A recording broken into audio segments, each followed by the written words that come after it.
ધર્મ ભગવાન કોના છે એનો ફેંસલો આપણે આપણી રીતે કરીએ, આપણી બુદ્ધિથી કરીએ, એના કરતા બાજુમાં જ ભગવાન રહે છે, બિરાજે છે.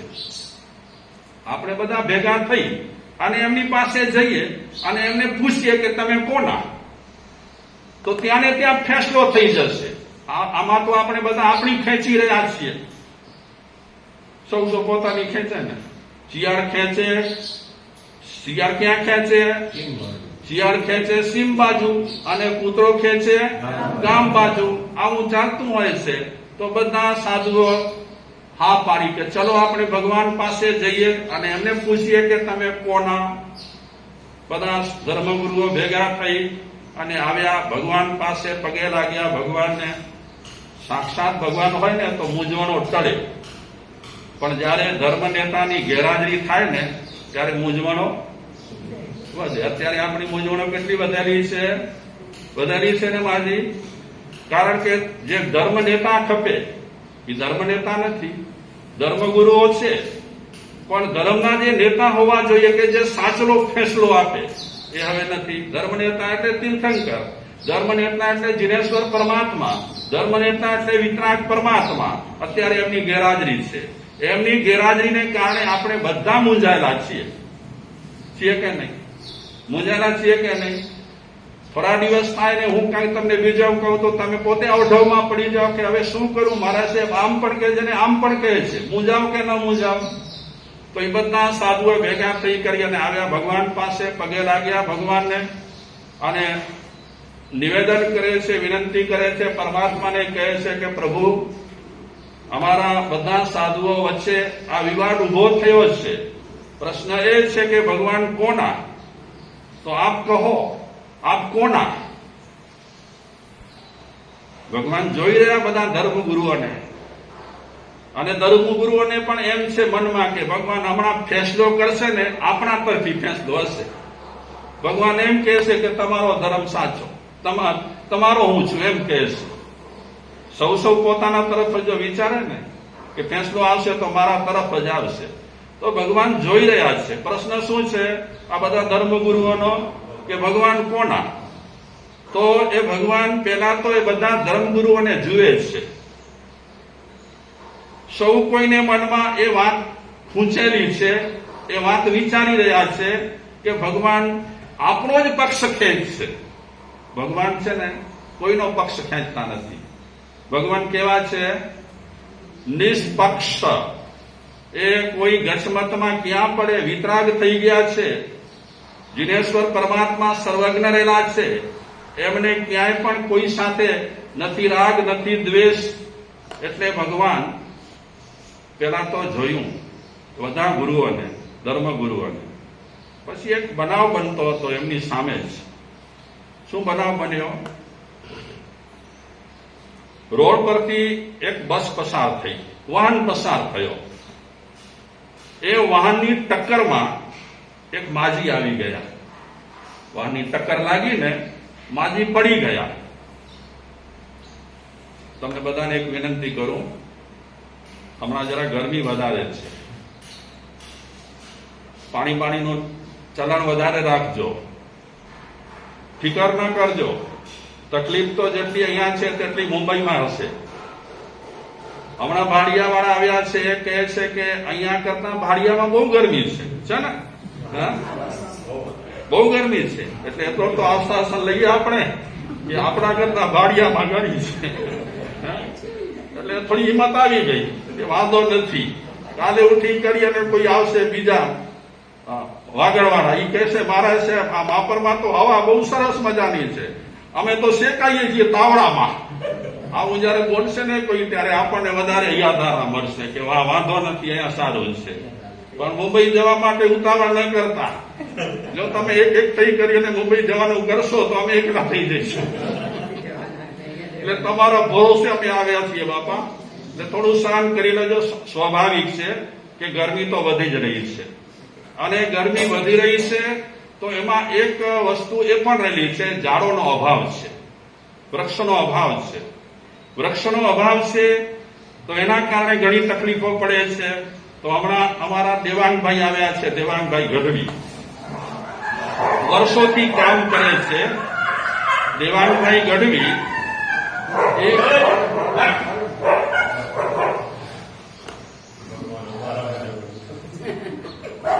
આપણે ઝઘડીએ તો એ ન ઝઘડે.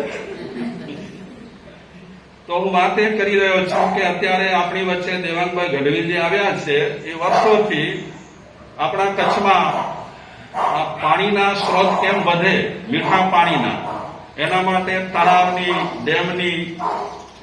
ડેમનું પ્રચાર કરી રહ્યા છે અને એની સાથે સાથે વૃક્ષારોપણનો પણ બહુ પ્રચાર કરી રહ્યા છે. હમણાં સમાચાર મળ્યા તે રીતે તલવાણામાં મહાજને 2000 વૃક્ષારોપણનું સંકલ્પ કર્યો. હમણાં આ ચોમાસો પ્રવેશ થયો ને ત્યારે એ જ રીતે ભાડિયા મહાજને 4000 વૃક્ષારોપણનો સંકલ્પ કર્યો. ભાડિયામાં 4000 વૃક્ષ વાવવા. તો આ વૃક્ષની જરૂર છે અને જે જમીનને જેવા વૃક્ષ છાજે, જે જમીનની તાસીર હોય એ તાસીર પ્રમાણે વૃક્ષારોપણ થાય તો એ વૃક્ષો ફૂલે ફાલે અને માણસ માટે પણ સારા રહે. આમ તો અત્યારે જે પ્રયાસ થઈ રહ્યો છે વૃક્ષારોપણ માટે, એમાં પક્ષીઓને પણ રાહત મળે, જાનવરોને પણ રાહત મળે એવા વૃક્ષો વવાઈ રહ્યા છે અને એ સારું છે. આજે નહીં તો કાલે અમને પણ હવે વ્યાખ્યાનોમાં આજ પ્રચાર કરવો પડશે કે બાપા ઓક્સિજન ખપે છે આપણને બધાને. જો ઓરિજિનલ ઓક્સિજન જોઈતું હશે, નેચરલી આપણને ઓક્સિજન જોઈતું હશે તો એ નેચરલી ઓક્સિજન માટે તો એક જ ઉપાય રહેલો છે. કયો ઉપાય છે? ઝાડ વાવો. તમારા ઘરની આજુબાજુ પણ જગ્યા રહેલી હોય તો વૃક્ષ વાવો, ઉછેરો.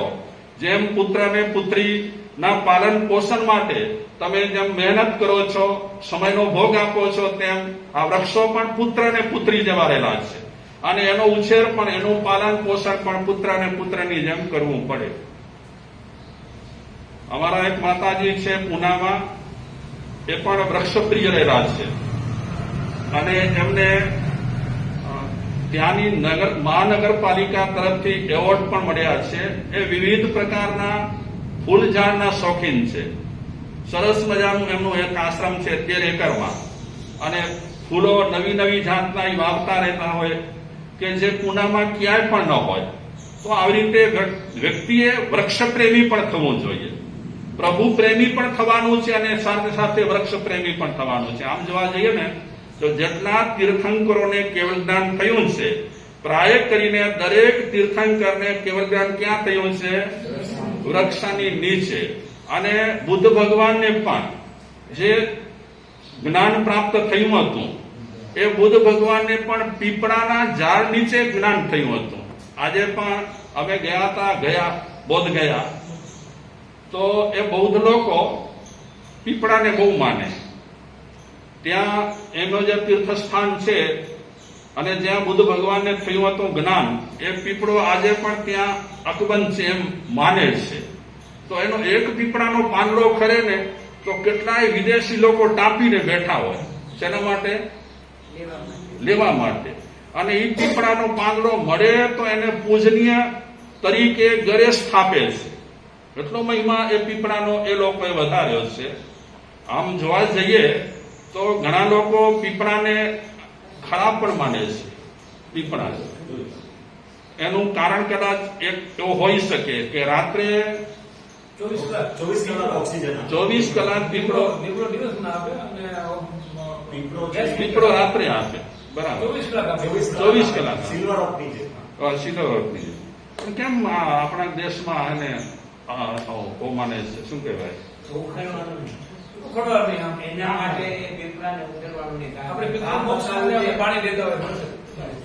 કઈક છે કારણ કે ઘણા લોકો એ પીપળાને ઉખેડવા તૈયાર ન થાય. કોની બોલીને બોલાવે અને કહે કે તું ઉખેડ, અમે ન ઉખડીએ.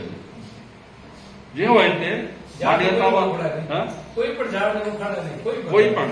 આમ જોઈએ ને તો મેકાંડાડા પોતે કહે છે પેપર મેં પરમાત્મા, બાવર મેં બ્યો કયો, निम में नारायण तो कंधे में क्यों?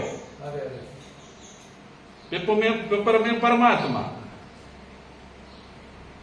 पेपर में परमात्मा, निम में नारायण, बावर में ब्यो क्यों? યોગીઓ એટલે ઉજ, જે પીપળામાં છે, જે લીમડામાં છે, જે બાવળમાં છે, એ જ બધા વૃક્ષોમાં છે. એ જ એટલે કોણ? પરમાત્મા. અને જૈન દર્શનમાં તીર્થંકરો તો કહે જ છે કે વનસ્પતિમાં પણ જીવ છે. જતન પણ કરો, એનું સંવર્ધન પણ કરો. મૂળ મુદ્દા પર આવી જાઓ. આ ઝઘડાનો પહેલા આપણે ટાળી દઈએ, ઝઘડો સારો નહીં.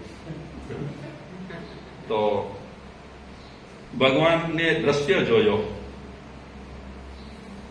શું જોયો? દ્રશ્ય. એક માજી પડી ગયા. એટલે તમને રિક્વેસ્ટ કરું છું કે મેઘરાજાની મેયર થાય. થશે નહીં થાય? થશે. 100% થશે. થશે ને? થશે. પેલા આપણને બરાબર શું કરશે? પેલા બરાબર ગરમીમાં આપણને બાપશે અને પછી સુંદર મજાની ઠંડક આપશે. અને કુદરત તો કુદરત છે. તમે એસી કરો ને તો એક રૂમમાં ઠંડક આપે. કુદરત એવો બટન દબાવશે ને એ થોડી વારમાં તો એસી થઈ જશે. હા, ત્યાં સુધી તો આપણને સહન કરવું જ પડે. જોકે એક રીતે જોવા જઈએ તો આમ સારું, પણ ગરમી આપણા શરીરમાંથી નીકળે ને, પરસેવો ને ખૂબ નીકળે ને, એ સારું.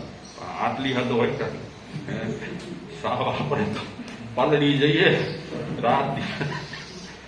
આ તો કુદરત છે બાપા. કુદરત કહે છે કે મને તમે નહીં સાચવો તો હું તમને હેરાન કરીશ, મને સાચવો તમે તો હું તમને હેરાન નહીં કરું. તો કુદરત આ ઝાડ માટે ખુશ છે. જેટલા ઝાડ વધારે એટલી કુદરત પ્રસન્ન. આપણા તેજ કવિ પણ કહે છે, જો વન રાજી તો વન રાજી, જો વન રાજી તો વન રાજી. સમજાય છે અર્થ એનો? જો વનરાજી તો વનરાજી, વનરાજી હોય તો વનરાજી, એમ કહેવા માંગે છે. મતલબ કે વૃક્ષો રહેલા હોય તો વનરાજી, તો વનરાજી. આનંદે આનંદ, ખુશી ખુશી. ટક્કરમાં આવી ગયા માજી, પડી ગયા. રસ્તા પરથી ઘણા લોકો પસાર થાય છે. કોઈ બસવાળાને ગાળો આપે છે, કોઈ એમ પણ બોલી રહ્યા છે કે માજીને ખ્યાલ રાખવું જોઈએ ને. પણ કોઈ માણસને એમ નથી થતું કે પડી ગયા છે તો ચાલો આપણે ઉઠાવીએ. કોઈને એમ નથી થતું. દ્રશ્ય ભગવાન જોઈ રહ્યા છે. એટલામાં એક છોકરી આવી, સ્કૂલેથી ઘર તરફે નીકળી હતી. એ છોકરીએ જોયું કે માજીને ટક્કર લાગી છે ગાડીની, પડી ગયા છે, લોકો કોઈ ઉઠાવવાની કરતા નથી. એ છોકરી ત્યાં ગઈ, પોતાની બેગમાં જે બોટલ હતી એ કાઢી, પેલા માજીને પાણી પીવડાવ્યું. પછી નાની છોકરી પણ એ માણસ તરીકેનો ધર્મ બજાવે છે. પાણી પીવડાવ્યું, પછી માજીને કહે છે કેમ છે તમને, લાગ્યું નથી ને, ઉઠાડું હું તમને. આવું જયારે પેલી દીકરી કરી રહી છે ત્યારે ભગવાને આંગળી ચીંધી. હું કોનો? આંગળી ચીંધી, હું કોનો? આવા જે કામ કરે એનો. કેવા કામ કરે? આવા જે કામ કરે એનો. ભગવાન કોનો? આ પહેલો ફેંસલો આપ્યો. થોડા લોકો સમજ્યા, થોડા ધર્મગુરુઓ સમજ્યા કે આવા જે કામ કરે તેના ભગવાન. ભગવાનના કામ જે માણસ કરે એના ભગવાન. ભગવાનના કામ કેવા હોય? ભગવાન માણસને કામ કેવા બતાવે? ભગવાન માણસને કામ એ જ બતાવે. એકબીજાને તમે હેલ્પ કરો, તમારામાં ત્રેવડ હોય, મદદ કરો તમે કોઈકને. કોઈ પડ્યો છે એને પાટું ન મારો. પડ્યો છે અને તમારામાં શક્તિ છે તો એને શું કરો તમે? ભગવાન, આ બધા ભગવાનના કામ છે. દેરાસરમાં જઈ તિલક આપણે શા માટે કરીએ છીએ? તિલક હા, કે હે ભગવાન, હે જીનેશ્વર દેવ, આપે તો ધર્મ શ્રેષ્ઠ પ્રવૃત્તિઓ છે, એટલું સુંદર છે આપનું ધર્મ. આપે જે જે આજ્ઞાઓ કરી છે એ આજ્ઞાઓ હું અહીંયા શિરોમાન્ય છે, અને મારામાં શક્તિ ફૂટે, મારામાં વીર્ય અને પરાક્રમ આવે, અને હું આપની જે આજ્ઞાઓ છે એનું અનુસરણ કરું. એટલા માટે આપણે રોજે રોજ શું કરીએ? તિલક કરીએ. નાનું કરીએ, મોટું કરીએ, ઘોર કરીએ, ગમે તે કરીએ, પણ ઉદ્દેશ શું છે? હા, તિલક માટે કઈ ઝઘડા કરવાના ન હોય. તિલક માણસને સંકેત આપી રહ્યો છે, તિલક માણસને સૂચના આપી રહ્યો છે, એમાં વિવાદ કરવાના ન હોય. એમાં અમને પણ કહેવું ના જોઈએ કે તમે તિલક ન કરો, પ્રેમથી કરો. ચંદનનો કરવો હોય તો ચંદનનો કરો, કંકુનો કરવો હોય તો કંકુનો કરો, ચંદનનો કરવો હોય તો એ કરો. તમને જે જશે તે કરો, એ મહત્વનું નથી. પણ હું આ તિલક એટલા માટે કરું છું કે ભગવાન, તમારી આજ્ઞાઓ જેટલી મારાથી પડાશે, અનુકરણ કરાશે, અનુસરણ થશે, એટલી બધી કરીશ. ભગવાનની આજ્ઞા કેવી હોય? પરમાત્માની આજ્ઞા કેવી? જીનેશ્વર પરમાત્માની આજ્ઞા કેવી? એમની તો આજ્ઞા છે, એકેન્દ્રિયનું જતન કરો, બેન્દ્રિયનું જતન કરો, તેન્દ્રિયનું જતન કરો, ચોરેન્દ્રિયનું જતન કરો, પંચેન્દ્રિયનું જતન કરો, પાણીના જીવોનું જતન કરો, અગ્નિના જીવોનું જતન કરો. આ બધી પરમાત્માની આજ્ઞા છે, બધી આજ્ઞા છે એમની. અને એ આજ્ઞા આપણે યથાશક્તિ જીવનમાં ઉતારવા માટે કોશિશ કરીએ છીએ. બધી તો આજ્ઞા આપણાથી શાયદ ન પડાય, પણ જેટલી પડાય તેટલી પાડવાની આપણે શું કરીએ છીએ? કોશિશ કરીએ છીએ. તો આ એક બનાવ બન્યા પછી થોડા ધર્મગુરુઓને ભાન આવી કે ભગવાનના જે કામ કરે એના ભગવાન. બાકી ખાલી આપણે કહીએ કે હું ભગત છું પારસનાથ ભગવાનનો, અને પારસનાથ ભગવાનની એકે પણ આજ્ઞા ન માને તો એ ભગત છે નો.